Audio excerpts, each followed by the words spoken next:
KYC authorisation झालं की त्यांना नियमित लाभ मिळणार आहे. म्हणजे या ज्या तक्रारी आहेत की 1 महिन्याचा लाभ मिळाला, दुसऱ्या महिन्याचा मिळायला विलंब झाला, तिसऱ्या महिन्याचा त्या ठिकाणी थांबला गेला, तर या सगळ्यामध्ये सरळता आणि त्याचबरोबर सुलभता ही त्या निमित्ताने येणार आहे.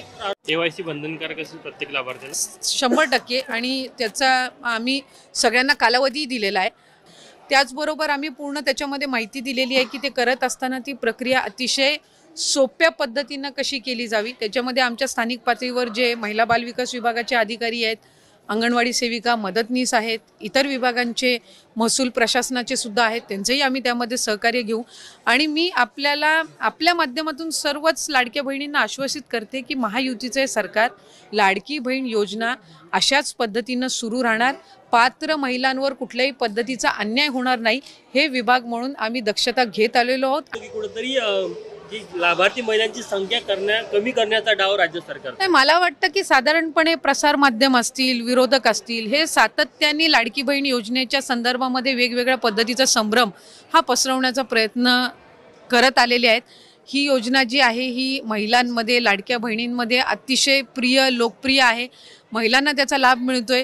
कुठेही आम्ही याच्यामध्ये लाडकी बहिणीची संख्या कमी करण्याचा प्रयत्न नाही आहे. मी म्हटल्याप्रमाणे KYCतून महिलांना रेग्युलरली नियमितपणाने लाभ देण्यामध्ये, म्हणजे ज्या लाभार्थी महिला आहेत त्यांना लाभ मिळण्यामध्ये आणखीन सुलभता येणार आहे.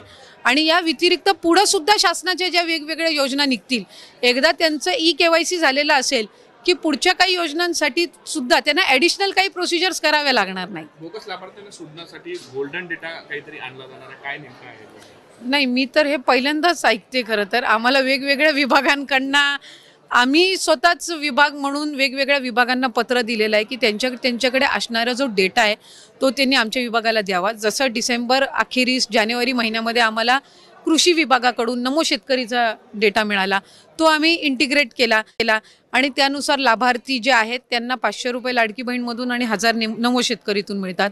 परिवहन विभागाकडून आम्हाला डेटा मिळाला, इन्कम टॅक्सचा डेटा आहे किंवा माहिती व तंत्रज्ञानचा डेटा आहे. हा आम्हीच महिला व बालविकास विभागानेच इतर विभागांकडनं मागितलेला आहे. अन्न व नागरी विभागाकडनं, पुरवठा विभागाकडनं आम्हाला पिवळा आणि केशरी रेशन कार्ड धारकांचा डेटा त्या ठिकाणी मिळाला. कारण एक विभाग म्हणून दुसऱ्या विभागाचा डेटा ॲक्सेस हा कधीही नसतो. तो आपल्याला त्यांच्याकडनं विनंती करून मागवावा लागत असतो आणि त्यानुसार आपल्याला तो इंटिग्रेट करावा लागतो. त्यामुळे त्यानुसार ही संबंध प्रक्रिया ही सुरू आहे. मला आपल्या माध्यमातून आणखीन एक गोष्ट लाडक्या बहिणींच्या आणि राज्याच्या जनतेच्या समोर पण आणायची आहे. लाडकी बहीण योजना आणायच्या आधी जवळपास, म्हणजे आत्ता जे काही 2-2.5 कोटी लाभार्थी आहेत याच्यापैकी 50 लाखपेक्षा अधिक लाभार्थी असे होते ज्यांचं आधार कार्ड त्यांच्या बँक अकाउंटला सीडेड नव्हतं. ते या लाडकी बहीण योजनेच्या माध्यमातून झालं. 50 लाखपेक्षा अधिक लाभार्थ्यांचे आधार कार्ड हे त्यांच्या बँक खात्यासोबत सीडेड झाले, म्हणजे त्यांच्यासोबत लिंक झाले. याचा अर्थ असा की त्या ज्या महिला बऱ्याचशा वेळेला आधीच्या योजनांपासून वंचित राहिल्या असतील किंवा त्यांचं अकाउंटच त्या ठिकाणी बँकेचं नसेल, ते याच्यातून त्या ठिकाणी या योजनेतून तयार झालं. अशा बऱ्याचशा योजना महिला आहेत ज्यांच्या बँकच्या खात्यामध्ये फक्त 50-100 रुपये होते, पण आज दर महिन्याला त्यांच्या बँकच्या खात्यामध्ये या लाडकी बहीण योजनेतून 1500चा लाभ हा वितरित होत असतो. नमस्कार लाडक्या बहिणींनो, लाडकी बहीण योजनेची एक महत्त्वाची अपडेट आली आहे. सरकारकडून आता एक मोठा निर्णय घेतला गेला आहे आणि त्यामुळे काही लाडक्या बहिणींना 1500 रुपयाचा हप्ता सुरू राहणार आहे आणि काही महिलांचा 1500 रुपयाचा हप्ता थांबू शकतो. तर सगळ्यात आधी आपण जाणून घेऊया की या योजनेमध्ये काय बदल झाला आहे. तुम्ही इथे पाहू शकता, या लाडक्या बहिणींना यापुढे 1500 रुपये मिळणार. म्हणजेच ज्यांनी KYC केली फक्त त्यांना सरकार आता 1500 रुपये देणार आहे. चला तर आता आपण याला डिटेलमध्ये जाणून घेऊया. लाडकी बहीण योजनेचा लाभ घेणाऱ्या महिलांसाठी राज्य सरकारने KYC अनिवार्य केले आहे. 18 नोव्हेंबरपर्यंत प्रक्रिया पूर्ण न केल्यास लाभ बंद होणार आहे. आचारसंहितेतही खात्यावर पैसे जमा होणार असल्याचे सरकारने स्पष्ट केले आहे. सरकारने स्पष्ट सांगितले आहे की लाडकी बहीण योजनेचा लाभ घेणाऱ्या प्रत्येक महिलेने 18 नोव्हेंबरपर्यंत KYC पूर्ण करणे अनिवार्य आहे. याचा अर्थ काय? म्हणजे सरकार तुमची खरी माहिती जसे की उत्पन्न, आधार आणि बँक तपशील याची पडताळणी करणार आहे. कारण KYC केल्यानंतर 2.5 लाखापर्यंत वार्षिक उत्पन्न असलेल्या लाडक्या बहिणींनाच यापुढे लाभ मिळणार असल्याचे सरकारकडून स्पष्ट करण्यात आले आहे. त्यामुळे ज्यांचे उत्पन्न जास्त आहे त्यांचा लाभ बंद होईल. तर आता प्रश्न असा आहे की हे ई-केवायसी का गरजेचे आहे? तर सरकारकडे तक्रारी आल्या होत्या की काही बोगस लाभार्थी म्हणजेच पात्र नसलेल्या महिलाही हा लाभ घेत आहेत.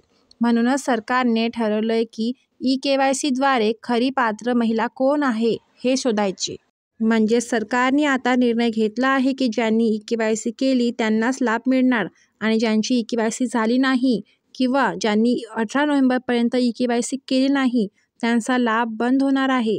तसंच त्यांनी सांगितलं आहे की आचारसंहितेमध्येही लाडकीच्या खात्यावर पैसे जमा होणार आहेत. तसेच सरकारने हेही सांगितलं आहे की आता ई-केवायसीतून उत्पन्नाच्या निकषांनुसार अपात्र लाभार्थी शोधून त्यांचीही लाभ बंद केला जाणार आहे. त्यामुळे ज्यांचे उत्पन्न 2.5 लाखापेक्षा जास्त आहे त्यांचा आर्थिक लाभ बंद होणार आहे. बोगस लाभार्थी शोधण्यासाठी सरकारकडून ई-केवायसी करण्यात येत आहे.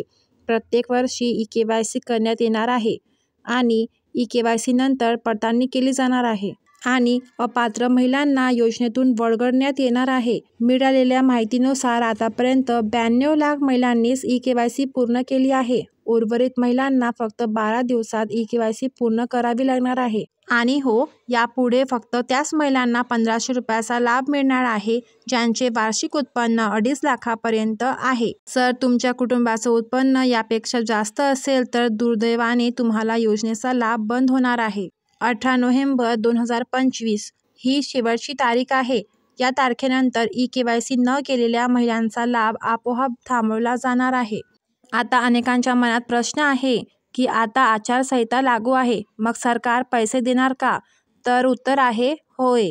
सरकारने स्पष्ट सांगितलंय की आचारसंहितेतही पात्र महिलांच्या खात्यात 1500 रुपयाचा हप्ता जमा होईल. कारण ही योजना नवीन नाही, ती आधीच सुरू झालेली असून लाभार्थीची यादी ठरवली आहे.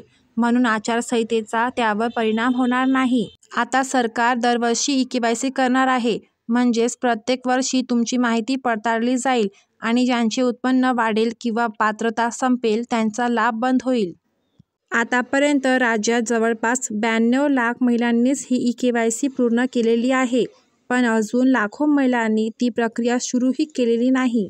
तुम्ही इथे पाहू शकता, सरकारने स्पष्टपणे सांगितलं आहे की 18 नोव्हेंबरपर्यंत ई-केवायसी पूर्ण करावीच लागणार आहे. या प्रक्रियेनंतर राज्यातील अनेक महिलांच्या खात्यात पैसे येणं बंद होणार आहे. आता इथे एक मोठा प्रश्न निर्माण होत आहे की ज्या लाडक्या बहिणींना पती नाही, वडील नाही, मग त्यांनी केवायसी कशी करावी? आता खूपच कमी दिवस शिल्लक राहिलेले आहे आणि यावर आतापर्यंत सरकारने कोणताही निर्णय दिलेला नाही. तर त्या लाडक्या बहिणींना खूप मोठा गंभीर प्रश्न पडला आहे की त्यांनी ही ई-केवायसी कशी करायची आहे. सरकारकडून आतापर्यंत यावर कोणताही सोल्युशन मिळालेला नाही. पण मधातच त्यांनी एक अपडेट आणला होता ज्यामध्ये सांगितले होते की आम्ही कोणत्याही लाडक्या बहिणींसोबत अन्याय होऊ देणार नाही. ज्यांना पती नाही, वडील नाही अशा लाडक्या बहिणींना ई-केवायसी करायची गरजच पडणार नाही. त्यांचा लाभ आम्ही तसंही बंद करणार नाही. आतापर्यंत नोव्हेंबर महिन्याचा वाटप सुरू झालेला नाही. पण जर तुम्हाला तुमचा नोव्हेंबरचा हप्ता आला तर समजून जा, तुम्हाला केवायसी न करताच लाभ सुरू राहणार आहे. कारण लाडकी बहीण योजना ही गरजू महिलांसाठी आहे आणि ज्यांना पती नाही, वडील नाही त्या सर्व महिला या योजनेसाठी पात्र आहेत. म्हणून त्या अपडेटमध्ये सरकारने सांगितलं होतं की अशा लाडक्या बहिणींचा आम्ही लाभ बंद होऊ देणार नाही. पण आता सध्या यावर कोणतीही नवीन अपडेट आलेली नाही.